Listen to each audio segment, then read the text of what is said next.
Hello, I'm Victoria. And I'm Scotty. So weird.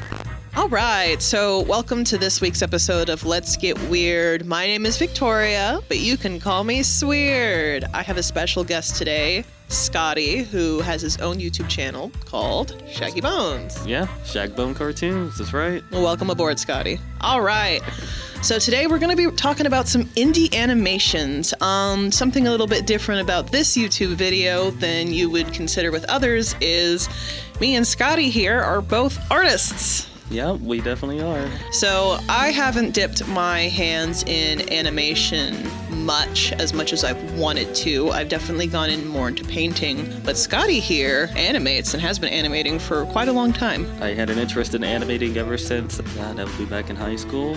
I think it was sophomore year. We did some animation for an assignment, and it was Macromedia Flash, and that made me want to use the program more to the point of learning it. I remember trying to use Flash a little bit whenever I was a kid, but it would always crash about 5 minutes in because I had the tiniest little laptop.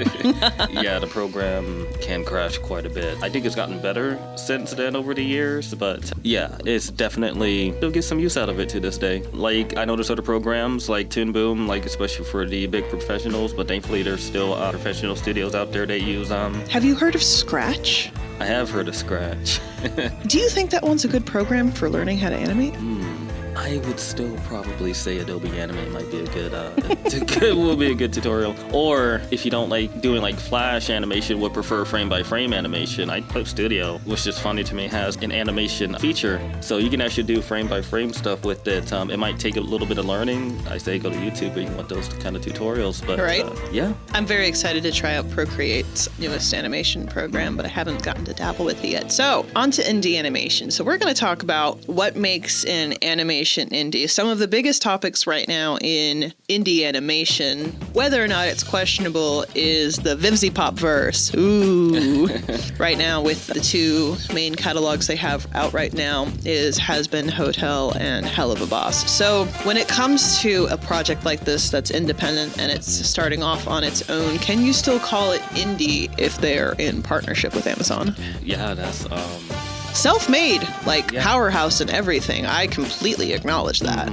But is that considered indie animation anymore? I would say in some way, yeah, if it's like self-made. If you ever own people to work on it, especially, like these are the characters you own. It's not like you're giving them to a company. You just have Amazon just to basically distribute it. So I would still. Yeah, that's true. Amazon's just the distributor, but I know A24 might be the holder right now. Oh yeah, that's actually a good point because like they even have a different voice cast. This more union professional. Yes, that's right. They went and took official Broadway actors and put them on. So I don't know if I'd count that indie anymore, but I would definitely call it self-made. I would argue more that her counter series, Hell of a Boss, is more indie, but it still has some pretty impressive voice casts like Brandon Rogers. Oh yeah. I think it's to that point where they can actually afford those kind of actors. But yeah, I would say that is more indie, that more on YouTube. That's where the new episodes pop up, where what has been, they're on Amazon. So speaking of shows that premiere on YouTube, another thing we can talk about in regards to that, another show that's been taking off, have you heard of The Amazing Digital Circus? I have, actually, yeah. I am actually a really big fan. I think I'm starting to like The Amazing Digital Circus significantly more than the Helliverse. Hey, admittedly, I've only watched the Has-Been pilot and the first episode. I didn't watch the whole entire series. Hell of a Boss I've seen a little bit of, but Amazing Digital Circus, that's the one I'm actually catching up with. Yeah, I don't know, there's just something about it. It's got a very good charm. Now, here's the thing. So, The Amazing Digital Circus also premieres on Netflix now, but here's the thing. I'm pretty sure the whole thing is still owned, run, and operated by Glitch Productions. Yeah. So, and I'm also pretty sure that they somehow made a deal that the episode will come out on Netflix and YouTube at the same time, which honestly, I have no idea how that benefits Netflix, but I think it's a really interesting move. With how they were able to pull that off, I would still consider it more indie because it seems like they somehow strong-armed their way into making Netflix do whatever they want. you know? Yeah. You know, kind of like how we're going to do this with or without you. Do you want to be a part of it? Yes or no? It's kind of how the whole thing comes across. That's how I see it. So I would argue that even though it's on Netflix and the other show is on Amazon, that The Amazing Digital Circus and Glitch Production holds more indie of a reputation. Not to mention, it was actually the recent episode 4, I released on YouTube and Netflix at the same time back in December, so you pretty much are on point there. How's your wife, Kinger? Oh, God. That angel is terrifying. I loved him. Yeah. Who is your favorite character? Oh, like out of the main cast, that's really hard to pick. Honestly, every episode so far has featured like each character in a really good way. I feel it's really hard to pick one, which hopefully the fandom won't eat me alive for that. Oh, yeah, no, I mean, that's understandable. Like, they're focusing on like each member of the cast so far, which I like. I like that there's an episode basically dedicated to them. Yeah, so I was definitely a really big fan of Kinger. His big wide-eyedness and about him just kind of relates to me a little bit. I'm either like very big and wide-eyed or a little twitchy. Not as bad as him though. He's really cute. He's traumatized, but he's cute. Yeah. Pomni's all right. Actually, fun fact. So whenever one of my friends showed me The Amazing Digital Circus, because I didn't find it on my own, whenever they were guessing a new name for Pomni, I made up a name before they announced her name, and it was so close to her name. That's cool. Because after they did like for her first name, I was like, she looks like a penny. Like not like penny, but penny, like with an I. Okay. And then they're like, how's Pomni? And I'm like, yo, that was so close. That's good. I mean, I was feeling it. I was right to an extent. Yeah, I would say Kinger's probably my favorite, but I do like a majority of the other cast, like Ragatha. Ragatha's really cute. And Jat. He actually can be funny at times. So I actually was laughing really hard. The fandoms for all of these are very interesting. Yeah. But there had been a hysterical theory that Ragatha underneath that skirt had a fat ass. And then the new episode came out with her in pants. Oh, yeah. And it's like, nope, she's just a rag doll. That killed it for me. I just thought it was so funny. Yeah. Part of me was like, did they do that on purpose because they knew that was getting out of control? Oh, I'm sure. I mean, she's still going to be drawn with one regardless. With or without. Yeah. No, she's just a cutie. Yeah. Honestly, though, I really do like all of them. I like Jax. I think he's a dick, but I think he's charming outright as a character. I agree. Pomni's a fun main character. I like Kinger. I don't have a lot of opinions on Gangle. She's cute. She's a mess, but that's about all I really have for her. I don't like her. I don't dislike her, but I'd like to see more of her. Okay. And then... You remember Zubul? Zubul. Shit. Okay. All right. So Zubul, I was trying to remember their name. I actually really enjoy Zubul's character design. Yeah. Zubul's character design is one of my favorite. I like the design too. I think they came out with merch for Zubul where all of her parts were magnetic. Oh, okay. And I want one so desperately and just make her the most freakiest configuration. And because of the newest episode, if you want, you guys can come out with expansion parts for that. Mix and match Zubuls. You good? You should do it. I would love my own mix and match Zubul. Yeah.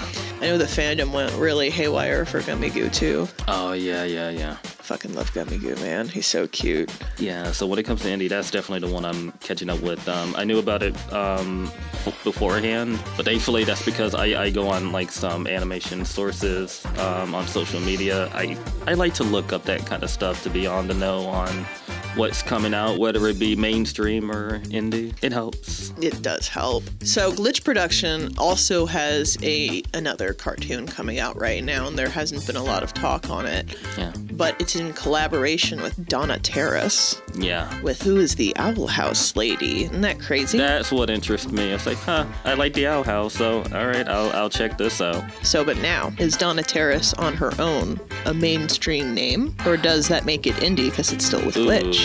Ew, dang. Okay. Right? So what I find fun about this, though, is I know that everyone on that team is really excited because I know that there's this whole thing about how she can actually use like swear words and like darker themes now, and I'm assuming a little bit of gore. Yeah. And so I know definitely working with something like Disney, that wasn't something that she was going to be able to get away with, which Yeah. is the appeal of doing something more indie. Because if I remember correctly, like I remember seeing concept art of the Owl House, and she wanted to go a more darker direction. But you know, I still think the show came out pretty good regardless of that. But Oh yeah, no, it's still a beautiful show.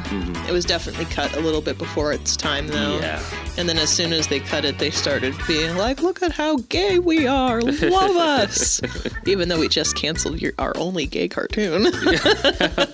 You're just making me think of that tweet from Alex Hirsch. Oh, what'd he say? He criticized Disney like years back. Oh, he's always criticizing yeah, Disney. But like one of my favorite ones is like Disney on one hand, oh, we don't want to offend China and stuff, and Disney on the other hand, oh, we love the LGBT community. Pick a lane, Disney. And he's not exactly wrong on that. Why are you trying to? Why is Disney trying to appeal to overseas? I get it, it's money, but Yeah, it's but we're here. Yeah. We're queer. Yeah, it's not something I completely agree with. And again, the people behind the movies and stuff, they can still make some really good stuff, but it's just the company. But I don't want to get too much in that. Now, I'm not the most super patriotic person, but Disney is an American company. It would be nice if they could support gay Americans before they focus on supporting overseas views that want to censor See, that's the topic people, right there. right? That's its own topic. That's a separate topic, though. So now we're going to go into something we both know for sure is indie. Okay. Belle and Danielle. So how long have you been working on Belle and Danielle just as a whole? It's been a few years now, right? It has been a few years. It's actually crazy that it's been a few years, but the idea just popped in 2021 before I graduated because I had college on the mind. I was like, what if I just make a short about like college characters? Maybe they can just get into some wacky situations. Granted, animation takes a while, so I didn't make as many shorts as I wanted to. I had like 6 on the mind before, but looking back at the scripts, I was like, I'm not really liking them that much anymore. I think I was just way into the moment there. Yeah, no, I mean, that happens. Yeah. I've sat down and written tons and tons of stuff and then just never followed through. Yeah, there's some stuff that I've written and I'm like, I'm not really liking it. But it's nice to dabble in here and there. I mean, I try not to think too much about, am I going to continue doing this 5 years from now? Especially with how long animation takes, it's kind of hard. So how long do you think it takes you to animate an episode? Oh, maybe half a year. It really depends on like how dedicated I am to it. If things outside doesn't really affect it. But a few months for sure. That's how long it took last year with the one with Belle and Taylor. It was April. It was back in April. And then I didn't finish that until September. So that was like 5 months. Taylor's definitely an interesting character. Yeah, Taylor, she's definitely the most promiscuous of the cast, but... And that voice. Yeah, that sounds familiar. It sounds familiar. Surprise, it's me. No. So Scotty here has his own cartoons on your own YouTube channel called... Yeah, Shagbone Cartoons. Shagbone Cartoons. And I just so happened to star as one of the characters. Whee! Taylor's a lot of fun. When I first saw her, I almost kind of thought of like 90s skater chick, but she seems a little bit more than that. And she seems like a lot of fun. I like her wild card side, and that's very fun. Yeah, I definitely wanted some kind of wild card. A friend of mine actually compared her design to Jana's from Star Versus, if you happen to remember that show. And I'm like, you know what? I can see it. She has the beanie, the blue hair. I actually have a very specific character association with her. Oh, all right, nice. In one of the episodes, when she gets hosed down, she goes from blue to brunette. And I was like, oh, it's fake.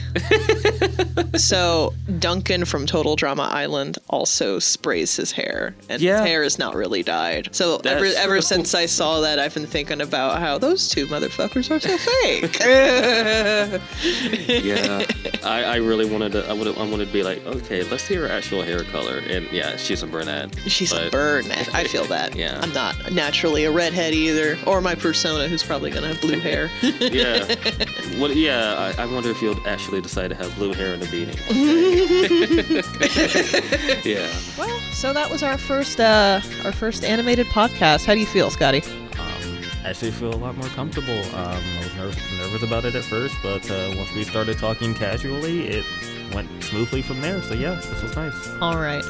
Well, let us know down below if you liked something like this, and if you'd like to see more of it. Me and Scotty would love to talk more about cartoons and anything else animated-wise with this community. We love the animation community.